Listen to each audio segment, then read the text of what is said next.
Hi everyone, this is part 2 of chapter 4.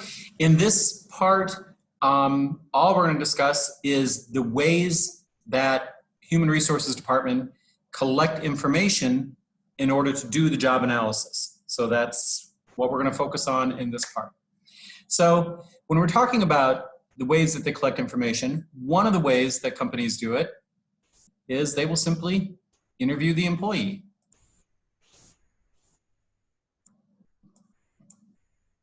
And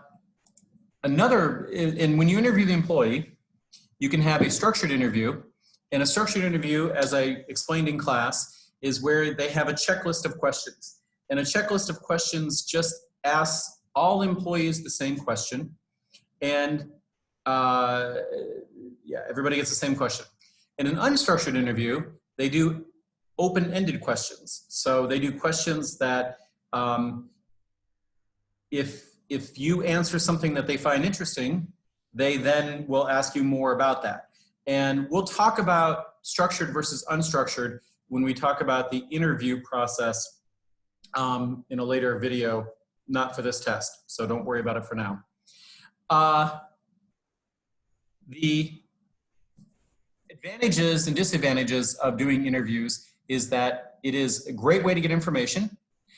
That's a definite advantage. It's an easy way to gather information. You simply ask people, what do you do? The disadvantage of using interviews is that information can be distorted. And what that means is basically people like to brag. So several years ago, there was a person working here at UAU who I happened to read, I saw him on LinkedIn. I linked to him on LinkedIn, and I saw all the things that he listed that he did at UAU.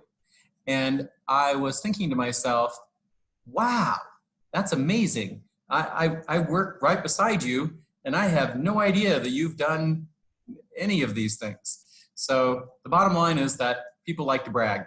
And so when you're interviewing people and asking them, what do you do in your job, then it's very likely they're going to give you answers that I'm a model employee, I'm the best, I'm So anyhow, interviews have value, but there's definitely some disadvantages.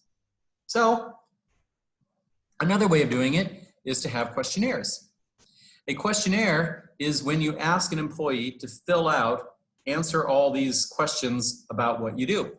And again, even questionnaires can be structured or unstructured. You can have a structured questionnaire where everybody answers the same questions. You can have an unstructured questionnaire where you basically ask, you want all of your employees, tell me what you do at this time of the day. Tell me what you do at this time of the day. And so that's also kind of like a log and journal.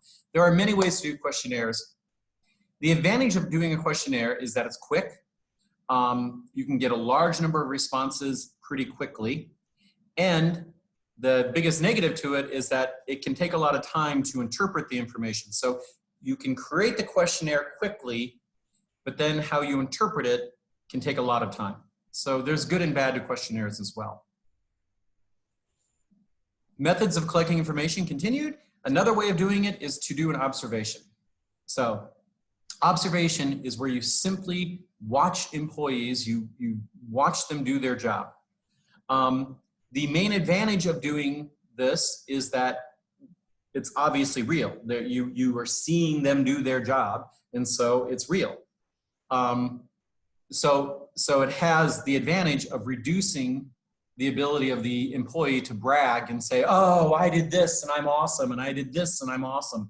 If you watch them, you can see how effective they are or not. The disadvantage of observation is that it's extremely time consuming. You have to literally watch what an employee is doing, and that can be very, very time consuming. And also, back in your management class, we taught you the term the Hawthorne effect. And the Hawthorne effect says that if an employee believes they're being watched, they will act differently. And so maybe the employee only performs really well while being watched, but when they're not being watched, they return to being lazy and not doing things well. That's just human. That's a human thing. And I had the story of my aunt that I want to tell. I'll delete that because you don't need to necessarily have that in your notes. The story of my aunt. My aunt was a principal for many, many years. So her career was that she was an elementary school principal, and she was really good at her job. The school district recognized her as one of the best principals in the school system, so forth. So she's great at her job. As she's retired from being a principal, she is now hired by schools to go do what's called shadowing, which means she spends 2 weeks with a principal watching what that principal does all day, every day. Okay? So her job is to watch a principal. And I asked her, how long does the Hawthorne effect play? And she said, well, that's why I'm there for 2 weeks, because anybody can fake it for 1 day or 2 days. So she's like, there will be a principal who will be, on day 1 of the observation coming in, and he's awesome, or she is awesome. And by day 2, still trying to fake it, whatever. But she said, after 2 weeks of observing, they can't fake it anymore. Who they are will come out. And so I found that to be really, really interesting. And yeah, but again, if you want to observe somebody for 2 weeks, that's an extraordinary amount of time and effort for human resources to watch one employee for 2 weeks. But yeah, that's why observation, that's the big disadvantage to observation, is that it is very time consuming and costs a lot of money. Another method of collecting information is to have a diary or log, journal. There are different words for this.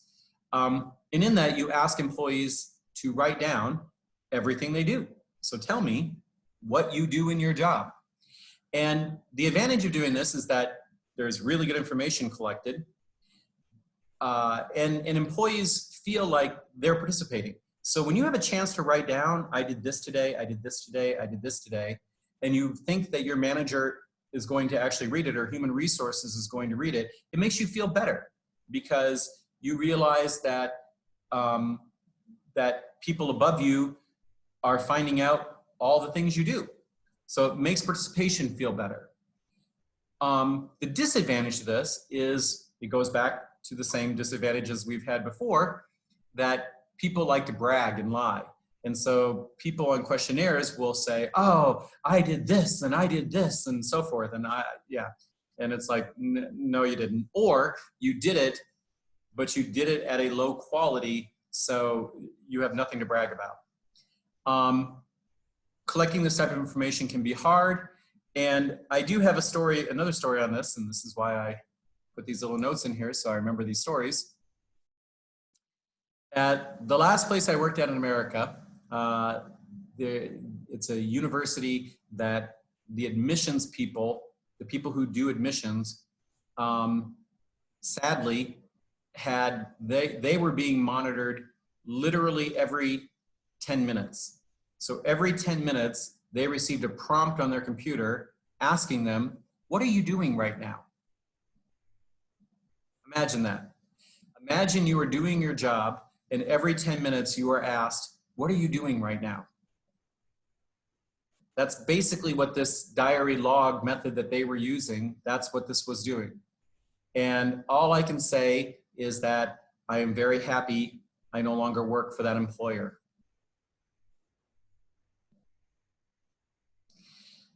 Moving on, there are quantitative methods. Whenever you hear the word quantitative, think numbers, okay? And anytime you have something with numbers, it has to be something that is easily measurable. So there are some jobs where it's easy to measure something quantifiable. It's easy to measure, if you're working on an assembly line where you're building things, it's easy to have something you can count. How many units did this person get done today? When I told the story about Frank and Lillian Gilbreth, they were measuring productivity, and they measured an employee who built a brick wall. Well, if you're measuring a brick wall, it's easy to count how many bricks did the bricklayer put in the wall. So there's some jobs where it's easy to measure things quantifiable. How much work did you get done? But it's not easy in a lot of jobs. I don't know, I won't give a percentage, but just there are most jobs I can think of, you really can't put a quantifiable number on things. You can't put a number to something. So, and even if you can put a number on it, it can be easily misinterpreted. And I will make sure that interpreted is spelled right. So the example I put here is, how do you analyze a teacher? This is what I'm talking about here. How do you analyze a teacher if one teacher is teaching a group of talented students, gifted students? If you're trying to come up with something quantifiable, how many of them got A's? Well, if they're smart students, probably all of them got A's, okay? If you have another teacher who is teaching students who are low ability, then the majority of them are not going to get A's. That's just reality. But if you have some quantifiable, if you're trying to quantify how many students did this teacher how many students did well with this teacher and how many students did well with this teacher, that's an issue. So you can't, the point is you can't always come up with a quantifiable measure. It's not, you can't put a number, even when it looks like you can, you can't. And then last but not least, the book talks about that you can gather information from internet, you can gather information from the industry. So industries will have information about, you know, this is what's normal for somebody working, doing the job here in accounting, in finance. There are various industry information.